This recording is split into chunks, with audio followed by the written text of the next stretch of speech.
দশাসমেত ঘাটে সন্ধ্যা আরতি দেখার পর অনুভূতি তো অন্য লেভেলের, অন্য রকম হয়েছিল ঠিকই, দারুণ লেগেছিল, কিন্তু ভিড় ছিল একটা জাস্ট অসম্ভব রকমের, অতিরিক্ত ভিড়, ভীষণ ধাক্কাধাক্কিওয়ালা সিচুয়েশন ছিল। হয়তো দেব দীপাবলির সময়টা করে আমরা গেছিলাম বলে হয়তো হতে পারে। ওখান থেকে বেরিয়ে আমরা খেলাম দুর্দান্ত খেতে রাবড়ি লস্যি।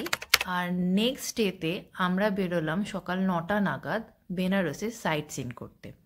তো সবার ফার্স্ট যেখানে পৌঁছেছিলাম সেটা হলো সারনাথ। সারনাথটা হলো এখানে গৌতম বুদ্ধ বোধি অর্জন করার পর যেখানে সবার ফার্স্ট নিজের ধর্ম প্রচার করেছিল, সেই জায়গাটা হলো সারনাথ। আর সারনাথের পাশেই একটা মিউজিয়াম আছে, সেটা হলো এখানকার যে বেনারসি শাড়ি, সেই শাড়ি কিভাবে বানানো হয় সেটার একটা মিউজিয়াম, যেটা গভর্নমেন্ট থেকে করা হয়েছে। তারপর সেখান থেকে বেরিয়ে আমরা গেছিলাম রামনগর ফোর্ট। এই রামনগর ফোর্টটার ভেতরে এন্ট্রি ফিস হচ্ছে এখন বর্তমানে 80 রুপিস করে, আর বাচ্চাদের মনে হয় 10 রুপিস কি 20 রুপিস আছে, আর অ্যাডাল্টদের 80 রুপিস। আর এই ফোর্টটার ভেতরটা এরকম বেশ সুন্দর, মিউজিয়ামে ঢোকার জন্য ফিসটা ওটা। আর সত্যি কথা বলতে আমরা রাজস্থানে এত ভালো ভালো এত সুন্দর সুন্দর ফোর্ট দেখেছি, কি রামনগর ফোর্টটা আমাদের খুব একটা ভালো লাগেনি। মানে জাস্ট নর্মাল, যেটা এখানে না এলেও হয়তো হতো। কিন্তু এই রামনগর ফোর্টের ভেতরে একটা সুন্দর ঘাট আছে, সেই ঘাটটা অবশ্যই বলবো, রিকমেন্ড করবো যে সবাই যাবেন দেখতে।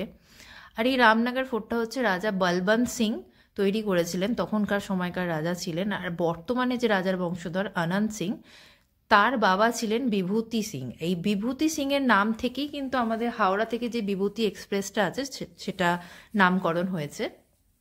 তারপর সেখান থেকে বেরিয়ে আমরা গেছিলাম বিএচইউ, বেনারস হিন্দু ইউনিভার্সিটি।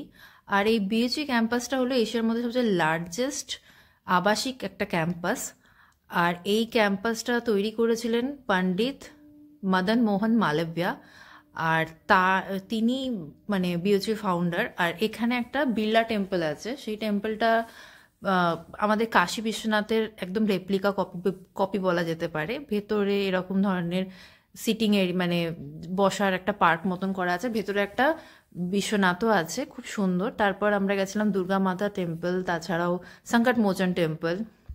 আর এই দুটো টেম্পলে যাওয়ার পর আমরা গেছিলাম তুলসী দাস টেম্পল। হ্যাঁ, রামচরিত মানস যিনি তুলসী দাস লিখেছেন তারই এই টেম্পলটা। আর পুরো টেম্পল জুড়ে না রামায়ণ লেখা আছে, মানে টেম্পলের ওয়ালগুলোতে রামায়ণ লেখা আছে। আর রামায়ণটা ইনফ্যাক্ট ওখানে পাঠও হচ্ছিল, খুব সুন্দর লাগছিল। আর এই ছিল আমাদের বেনারসের